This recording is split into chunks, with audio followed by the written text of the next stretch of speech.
Assalamualaikum warahmatullahi wabarakatuh. Perkenalkan, nama saya Supian Hidayat. Saya dari program studi pendidikan matematika. Di sini saya akan menjelaskan mengenai materi integral tertentu dan integral tentu. Baik, eh, jadi integral itu adalah kebalikan dari turunan, yang mana jika turunan itu misalnya ada sebuah fungsi x kuadrat. Nah, jika diturunkan itu akan menjadi 2x. Nah, integral ini kebalikannya dari turunan. Jadi jika kita punya fungsi x kuadrat, jika kita integralkan, bentuknya akan menjadi 3x kuadrat. Seperti itu. Terus untuk bentuk integral itu biasanya disimbolkan dengan huruf F besar, Fx. Ini adalah bentuk integral. Dan integral itu bentuknya itu biasanya seperti cacing, seperti ini, dengan lambang dan seperti bentuk cacing. Kemudian ini ada tadi seperti penjelasan kalau integral ini merupakan kebalikan dari turunan, yang mana jika kita punya fungsi x pangkat 4, jika diturunkan bentuknya akan menjadi 4x pangkat 3. Begitu pula sebaliknya, jika kita punya fungsi 4x pangkat 3, jika kita integralkan akan menjadi x pangkat 4. Seterusnya. Nah, jadi apa anti turunan atau integral dari 4x pangkat 3 itu bentuknya kan adalah x 4 ditambah bilangan c.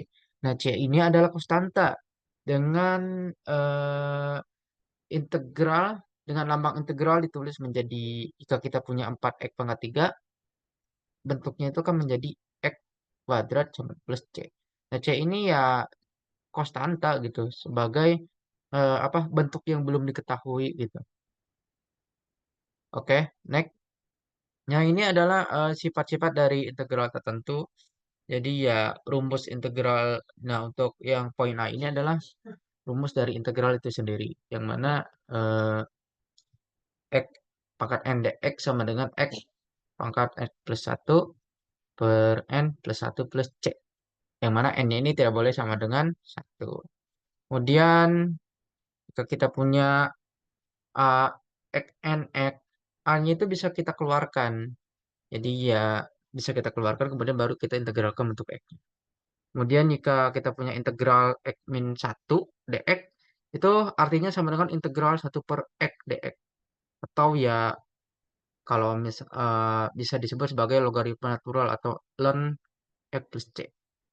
Kemudian jika kita punya integral a dx itu sama dengan ax. Jadi a ini maksudnya itu misalnya ada fungsi gitu. Bentuknya itu tidak ada variabelnya, cuman misalnya 3 aja kayak gitu. Nah, jadi bentuknya itu nanti jadi ax plus c. Jadi ya misalnya kita punya fungsi 3. Jika kita integralkan, bentuknya itu jadi 3x plus c kayak gitu. Kemudian yang sifat keempat atau rumus keempat, jika kita punya integral fx plus minus gx dx, maka itu artinya sama dengan integral fx plus minus integral gx seperti itu. Jadi jika kita mengerjakan dengan menggunakan cara sebelah kiri dan cara sebelah kanan itu artinya sama. Kemudian ini adalah contoh dari bentuk-bentuk integral tertentu. Misalnya kita gunakan contoh yang pertama ya. Saya jelaskan contoh yang pertama. Ini ada tentukan dari contoh bentuk dari integral x. Nah, kita di sini menggunakan sifat yang nomor satu, yaitu yang mana eh, nah di sini tuh artinya tuh n ini ini sama dengan satu. Jadi x n plus satu, n plus satu plus c. Nah, kita substitusi nilai n-nya satu. Jadi 1 tambah satu sama dengan 2. Jadi x pangkat 2 per di sini satu, n ini satu plus satu jadi 2. Nah, plus c. Kemudian ya kita sederhanakan bentuknya itu jadi 1/2 x plus c. Begitu juga dengan contoh kedua itu sama, kita menggunakan bentuk dari sifat yang pertama.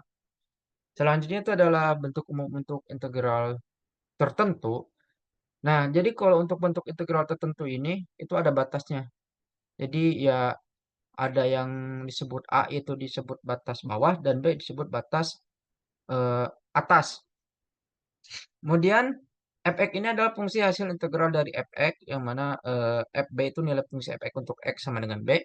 Kemudian fa itu nilai fungsi fx untuk x sama dengan a. Jadi ya ketika kita punya bentuk integral tertentu, kita pertama itu kita integralkan bentuk fungsinya, integralkan fungsinya. Setelah kita integralkan, kita substitusikan nilai b-nya sama dengan a. Jadi nanti tuh kita substitusikan nilai fb-nya itu nanti dikurang dengan nilai fa seperti itu. Nanti untuk lebih jelasnya nanti ada contoh soal dari untuk bentuk integral tertentu ini. Eh, yang selanjutnya itu adalah sifat-sifat integral tertentu. Nah, jadi ketika kita punya bentuk integral tertentu fx dengan batas atas b, batas bawah a, jika kita balikan itu nanti hasilnya itu jadi min integral fx dengan batas atas a b seperti itu. Kemudian bentuk yang kedua yaitu jika kita punya integral fx c a itu nanti hasilnya itu sama dengan integral fx a ke b sama dengan integral fx b ke c. Kemudian jika kita bentuk sifat ketiga, jika kita punya integral bentuk tertentu fx dengan batas atas dan bawahnya sama, itu nanti hasil integralnya itu akan sama dengan nol. Kemudian jika kita punya integral dengan eh, integral tertentu a, b, k, fx, itu k ini adalah konstanta di sini. Jadi konstantanya itu bisa kita keluarkan supaya mempermudah perhitungan. Kita lanjut ke contoh.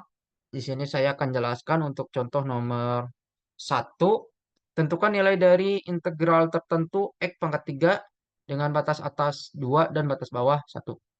Nah, pertama ini kita integralkan bentuk fungsinya. Bentuk x pangkat 3 jika kita integralkan, bentuknya itu akan jadi x pangkat 4 per x pangkat 4 per x pangkat 4 per 4. Oh, maaf, x pangkat 4 per 2. Kemudian, eh, setelah kita temukan nilai integralnya, bentuk integralnya, kita substitusi nilai batas atas dan batas bawahnya. Kita substitusi 2 ke bentuk integral ini, jadi 1/2, 2 pangkat 4 itu sama dengan 16. Nah, seperti ini kita substitusi. Begitu juga dengan nilai batas bawahnya itu 1. Kita substitusi. Kemudian kita dapatkan eh, hasilnya itu adalah 4 min 1/4 atau 3/3/4. Ini adalah contohnya dan ini adalah aplikasi dari penggunaan integral tertentu. Jadi misalnya kita jadi integral tertentu ini biasanya digunakan untuk menghitung benda-benda yang sangat partisi gitu, yang bentuknya tak tentu gitu. Hmm, yang susah dihitung gitu. Jadi kita kalau contohnya di sini ada sebuah jembatan. Di sini pada gambar tersebut itu membentuk partisi-partisi yang dapat kita temukan dalam pokok menghitung luas daerah dengan menggunakan integral. Jadi ya jika kita ingin menghitung misalnya jembatan ini yang ininya gitu, kita menggunakan konsep integral seperti itu. Baik, selanjutnya setelah ini penjelasan dari saya ada LKPD yang harus kalian kerjakan. Masing-masing kalian akan mengerjakan satu kasus. Terus nanti dari kalian bisa diskusikan bersama kelompok kalian. Dan hasil diskusinya kalian presentasikan di depan. Seperti itu. Atau ya nanti setelah dipresentasikan akan dikumpulkan.